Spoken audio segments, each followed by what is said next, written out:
भैरवनाथाच्या आशीर्वादाने सुधारण होतो. 2021ला सुद्धा इथूनच सुधारणा होणाऱ्यासाठी उपस्थित असणारे व्यवस्थित नियोजन असतील, थोडं लांब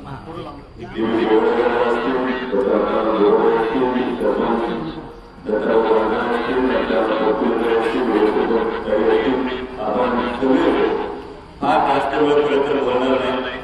जसं चरण साहेबांनी सांगितलं त्या पद्धतीने 13 मेला लोकसभेची निवडणूक होते आणि 2019ला तुम्ही माझ्यासारख्या कुठलीच पार्श्वभूमी नसलेल्या अगदी सर्वसामान्य मध्यमवर्गीय शेतकऱ्याच्या पोरावर विश्वास ठेवल्यानंतर तुम्ही सगळ्यांनी बघितलं, संसदेमध्ये कांद्याचा प्रश्न असेल, गिरण्याचा प्रश्न असेल, महागाईचा प्रश्न असेल, हा आदरणीय पवार साहेबांच्या मार्गदर्शनाखाली प्रत्येक व्यक्ती मांडताना तुम्ही प्रत्येकाने बघितले आणि हा संसदेतला तुमचा आवाज हा सातत्याने या पुढे सुद्धा गरजेचा आहे. पण 13 मेची निवडणूक वेगळी आहे, ही लोकसभेची निवडणूक आहे आणि गेल्या काही वर्षात आपण बघितलं, गेल्या 2-2.5 वर्षात जी काही राजकीय स्थिती आपण बघितली, ही बघत असताना आपण पाहिलं महाराष्ट्रातले उद्योगधंदे महाराष्ट्रातून पळवले गेले, महाराष्ट्रातल्या शेतकऱ्याच्या शेतमालाला भाव मिळाला नाही.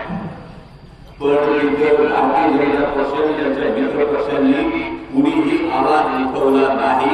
महाराष्ट्राचा स्वाभिमान दिल्ली समोर हा गहाण टाकण्याचे पाप हे भारतीय जनता पक्षाच्या महाराष्ट्रातल्या त्याच्या मित्र पक्षाच्या नेत्यांनी केले आणि हा महाराष्ट्राचा स्वाभिमान घेऊन शिवसेनेचे पक्षप्रमुख उद्धवसाहेब ठाकरे आणि आपल्या सगळ्यांचे भाग्यविधाते आदरणीय शरदचंद्रजी पवार साहेब आदरणीय पवार साहेबांनी आपल्या संपूर्ण भागाला, संपूर्ण जिल्ह्याला, संपूर्ण राज्याला गेली 55 वर्ष भरभरून दिले आणि हे भरभरून दिल्यानंतर आज आपलं प्रत्येकाचं कर्तव्य आहे की आदरणीय पवार साहेबांना आता या संघर्षात गरज आहे. पवार साहेबांच्या पाठीची ठामपणे आपण प्रत्येकानं उभं राहण्याची आपल्या प्रत्येकाची येणाऱ्या काळात येणाऱ्या निवडणुकीमध्ये आपल्या प्रत्येकाची जबाबदारी आहे. मगाशी चेअरमन साहेबांनी सांगितलं छत्रपती संभाजी महाराजांचा इतिहास काय शिकवतो आपण.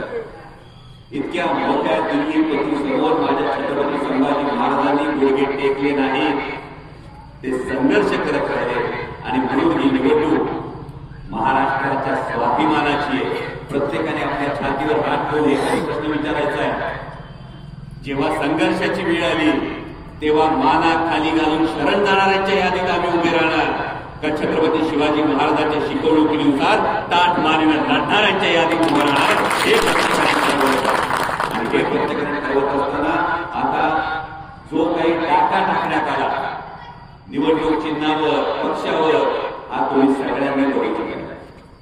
म्हणजे मोठ्या प्रमाणात ज्येष्ठ या ज्येष्ठांना जर त्यांनी कष्टाने करू लागलं, त्यांनी कष्टाने घराचे वाचे बांधले आणि त्यानंतर घराचं नाव जर ज्येष्ठाचं पुस्तक केलं काय वेदना होता हे तुमच्या प्रत्येकाला पक्षांच्या बाबतीत झालं. शिवसेना असेल, राष्ट्रवादी काँग्रेस पक्ष असेल, हे फोडण्याचं पाप दिल्लीत बसलेल्या लोकांनी केलं आणि हे झाल्यानंतर चिन्ह बदललेलं आहे. आता चिन्ह तुतारी वाजवणारा माणूस आहे.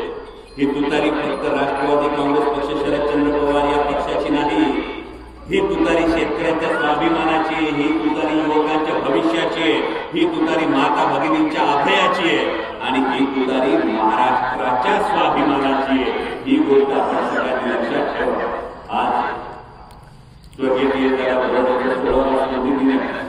त्यांना मी अभिवादन करतो आणि हा संपूर्ण जो परिसर आहे जर शिलोरीने ठरवलं तर आजूबाजूच्या पंचक्रोशीवर त्याचा नक्की परिणाम होणार आहे आणि या पद्धतीला आपण सगळ्यांनी लागलेल्या गावात या लोकसभेमध्ये या निवडणुकीमध्ये लोकशाही टिकवण्यासाठी, संविधान टिकवण्यासाठी, शेतकऱ्यांचा आवाज बुलंद करण्यासाठी माझी हात जोडून कळकळीची विनंती आहे की आदरणीय शरदचंद्रजी पवार साहेबांना साथ द्या आणि तुतारी वाजवणारा माणूस हेच चिन्ह आपल्या डोक्यात, आपल्या मनात असू द्या आणि 13 मेला जेव्हा इतिहास घडेल, 13 मेला जेव्हा मतदान होईल आणि 4 जूनला जेव्हा इतिहास घडेल, तर मला खात्री आहे त्या त्यामध्ये शिदोरीचं नाव हे आपलं प्रमाण